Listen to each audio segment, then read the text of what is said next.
What are some things that you learn from having these conversations with the homeless people? Before my brethren journey, I would say, and also just talking to a lot of other people about this homelessness issue, right? A lot of times you hear people say it's a choice they chose, or they're just lazy, or they don't want to do anything. And once you sit down and talk to them, you realize, oh, that is not the case at all. Most people don't choose to become homeless. And also, homelessness can really happen to anyone. I've seen homeless folks who were professors at like UC Berkeley, who were investment bankers, who were lawyers, who were actually celebrities, movie stars that became homeless at one point.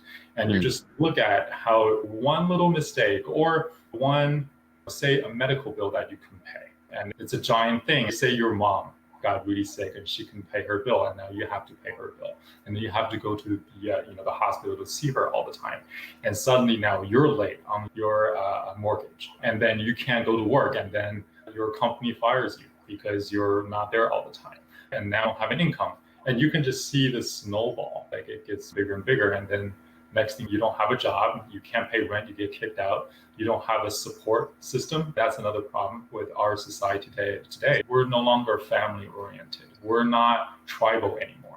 We don't have others to catch us when we fall. So when that happens, then suddenly you're on your own. That's not how the human race was designed. We're built to be there for each other, to help each other, to catch each other. So you realize it's a systemic issue. And also, there's a lot of shame around being homeless. Even though those people, they're out there, they're begging, they're asking, do you know what it takes to actually stand on the street corner holding up a sign and say, hey, can you give me some change? I try to put myself in those shoes. I couldn't do it. I'm too shameful to even do something like that. So there's just layers upon layers of issues. And also domestic abuse. It's a huge one for a lot of women. Their boyfriends, they abuse them and then kick them out of the house, or they run away. Suddenly they don't have a support system, they have nowhere to go. Now they're in the streets, and sometimes they're out in the streets with their children. They're very vulnerable. And there are just so many issues. And I realize what it comes down to. It's not about government handouts. I think the foundation is really about compassion. I feel people need to have more compassion, more sympathy and empathy for these people. You don't look at them and go, you're not my problem.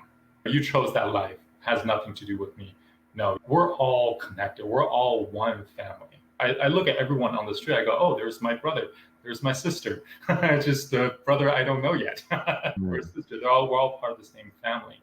And would you do that or feel that way for your siblings, for your mom, your dad, your grandma, grandpa, for your own children?